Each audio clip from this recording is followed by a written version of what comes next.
Hello ಸ್ನೇಹಿತರೆ, welcome back to my channel. Sheela ಮನೆ ಅಡುಗೆಗೆ ಸ್ವಾಗತ. ಇವತ್ತಿನ ರೆಸಿಪಿ ಮಶ್ರೂಮ್ ಡ್ರೈ ಅಂತ. ಇದು ಒಂದು ಸ್ನ್ಯಾಕ್ಸ್ ಆಗಿ ತೊಗೊಳ್ಬೋದು, ಹಾಗೆ ಸೈಡ್ ಡಿಶ್ ಆಗು ತೊಗೊಳ್ಬೋದು. ತುಂಬಾ ರುಚಿಯಾಗಿರುತ್ತೆ. ಇದನ್ನು ಹೇಗೆ ಮಾಡೋದು ಅಂದರೆ, ಮಶ್ರೂಮ್ನ 200 ಗ್ರಾಮ್ಸ್ನ ನೀಟಾಗಿ ತೊಳೆದು ಈ ರೀತಿ ಕಟ್ ಮಾಡಿ ಇಟ್ಕೊಂಡಿದ್ದೀನಿ. ಅರ್ಧ ಕಟ್ ಮಾಡ್ಕೊಳ್ಬೇಕು. ಈಗ ಒಂದು ಬೌಲಲ್ಲಿ ಧನಿಯಾ ಪುಡಿ 1 ಸ್ಪೂನು, ಖಾರದ ಪುಡಿ ಅರ್ಧ ಸ್ಪೂನು, ಅರಿಶಿನ 1/4 ಸ್ಪೂನು, ಹಾಗೆ ಗರಂ ಮಸಾಲ 1 ಸ್ಪೂನ್.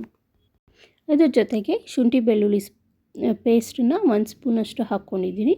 ಹಾಗೆ ಅಕ್ಕಿ ಹಿಟ್ಟು 2 ಸ್ಪೂನಷ್ಟು, ಕಾರ್ನ್ಫ್ಲೋರ್ 3 ಸ್ಪೂನ್.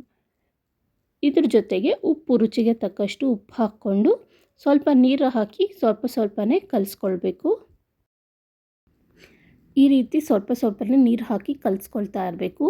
ಇಲ್ಲಿ ಅರಿಶಿನ ಬಿಟ್ಟರೆ ಯಾವುದೇ ಫುಡ್ ಕಲರ್ನ ಯೂಸ್ ಮಾಡಿಲ್ಲ. ಈ ರೀತಿ ತಿನ್ನೋದ್ರಿಂದನೇ ಹೆಲ್ತಿಯಾಗಿರುತ್ತೆ. ಫುಡ್ ಕಲರ್ಸ್ ಏನು ಯೂಸ್ ಮಾಡೋಕ್ಕೆ ಹೋಗಬೇಡಿ. ಈ ರೀತಿ ಕಲಿಸ್ಕೊಳ್ತಾ ಇರಬೇಕು.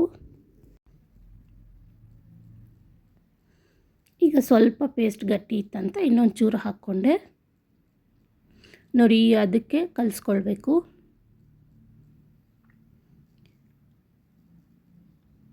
ಈಗ ಇದಾಗಿದೆ. ಈಗ ಪೆಪ್ಪರ್ ಪೌಡರ್ನ ಹಾಕ್ಕೊಳ್ತಾ ಇದ್ದೀನಿ. ಅದನ್ನು ಹಾಕಿ ಕಲಿಸ್ಕೊಳ್ಬೇಕು.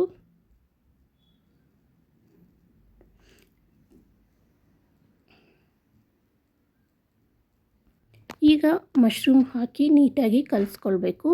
ಈ ಮಸಾಲೆ ಎಲ್ಲ ಮಶ್ರೂಮ್ಗೆ ಹಿಡಿಯೋ ಥರ ಕಲಸಿ ಇಡಬೇಕು. ಈ ರೀತಿ ಚೆನ್ನಾಗಿ ಕಲಿಸ್ಕೊಳ್ಬೇಕು. ಮಸಾಲೆ ಎಲ್ಲ ಚೆನ್ನಾಗಿ ಕೋಟ್ ಆಗಿರಬೇಕು ಮೇಲೆ. ಈ ರೀತಿ ಚೆನ್ನಾಗಿ ಕಲಿಸ್ಕೊಳ್ಬೇಕು. ಈಗ ಇದಾಗಿದೆ. ಇದಕ್ಕೊಂದು ಪ್ಲೇಟ್ನ ಮುಚ್ಚಿ ಒಂದು 20 ನಿಮಿಷ ಹಾಗೆ ನೆನೆಯಕ್ಕೆ ಬಿಡಬೇಕು. ಈಗ ಬಾಣಲೆಯಲ್ಲಿ ಎಣ್ಣೆ ಕಾಯಿಸಿ ಈ ರೀತಿ ಎಣ್ಣೆ ಕಾದ ಮೇಲೆ ಮಶ್ರೂಮ್ನ ಒಂದೊಂದಾಗಿ ಈ ರೀತಿ ಬಿಡಬೇಕು. ಮಸಾಲೆ ಸಮೇತ ಕಲಸಿ ಬಿಡಬೇಕು. ಈ ರೀತಿ ಎಲ್ಲನೂ ಹಾಕ್ಕೊಂಡು ಚೆನ್ನಾಗಿ ಬೇಯಿಸ್ಕೊಳ್ಬೇಕು.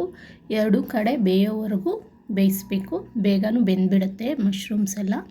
ಹಾಗೆ ರುಚಿನೂ ತುಂಬಾ ಚೆನ್ನಾಗಿರುತ್ತೆ. ಮನೇಲಿ ಮಾಡಿ ಹೇಗೆ ಬಂತು ಅಂತ ಕಾಮೆಂಟಲ್ಲಿ ತಿಳಿಸಿ.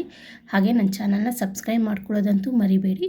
ಈ ವಿಡಿಯೋ ನಿಮ್ಗೆ ಇಷ್ಟ ಆದರೆ ಒಂದು ಲೈಕ್ ಮಾಡಿ. ಹಾಗೆ ಫ್ರೆಂಡ್ಸ್ ಫ್ಯಾಮಿಲಿ ಜೊತೆ ಈ ರೆಸಿಪಿನ ಶೇರ್ ಮಾಡಿ. ಈ ರೀತಿ ಎಲ್ಲ ಹಾಕಿ ಈ ರೀತಿ ಕರ್ದು ತೆಗಿಬೇಕು. ಈ ರೀತಿ ತೆಗೆದ ಮೇಲೆ ಇನ್ನೊಂದು ರೌಂಡ್ ಹಾಕ್ಕೊಳ್ಬೇಕು. ಅದು ಹಾಗೆ ಕೈಯಲ್ಲೆತ್ತಿ ಒಂದೊಂದಾಗಿ ಬಿಟ್ಟು ಕರಿಬೇಕಾಗತ್ತೆ. 2 ಕಡೆ ಚೆನ್ನಾಗಿ ಬೇಯಿಸಿ ಅದನ್ನು ತೆಗೆದ್ರೆ ಒಂದು ಒಳ್ಳೆ ಸ್ನ್ಯಾಕ್ಸ್ ಅಂದರೆ ಮಶ್ರೂಮ್ ಡ್ರೈ ತುಂಬಾ ರುಚಿಯಾಗಿರುತ್ತೆ. ಅದು ರೆಡಿ ಆಗುತ್ತೆ. ನೀವು ಅನ್ನ ರಸಮ್ಗಾಗಲಿ ಏನಕ್ಕನಾಗಲಿ ಅಥವಾ ಸಂಜೆ ಟೈಮ್ ಟೀ ಜೊತೆ ತಿನ್ನಬೇಕಂದ್ರೂ ಈ ರೀತಿ ಮಾಡ್ಕೊಂಡು ತಿನ್ಬೋದು. ತುಂಬ ಟೇಸ್ಟಿಯಾಗಿತ್ತು. ಒಂದು ಸಲ ಟ್ರೈ ಮಾಡಿ ಹೇಗೆ ಬಂತು ಅಂತ ತಿಳಿಸಿ. ಈ ರೀತಿ ಚೆನ್ನಾಗಿ ಕರೆದು ತೆಗೆದ್ರೆ ರೆಡಿ ಆಗುತ್ತೆ ಮಶ್ರೂಮ್ ಡ್ರೈ. ನೋಡಿದ್ರಲ್ಲ, ಈಸಿಯಾಗಿ ಮಾಡ್ಬೋದು, ಬೇಗನೂ ಆಗುತ್ತೆ. ಈ ರೆಸಿಪಿ ನಿಮ್ಗೆ ಇಷ್ಟ ಆದರೆ ಒಂದು ಲೈಕ್ ಮಾಡಿ. ಹಾಗೆ ಈ ವಿಡಿಯೋ ನೋಡೋದಕ್ಕೆ ಧನ್ಯವಾದಗಳು ಸ್ನೇಹಿತರೆ. Thanks for watching.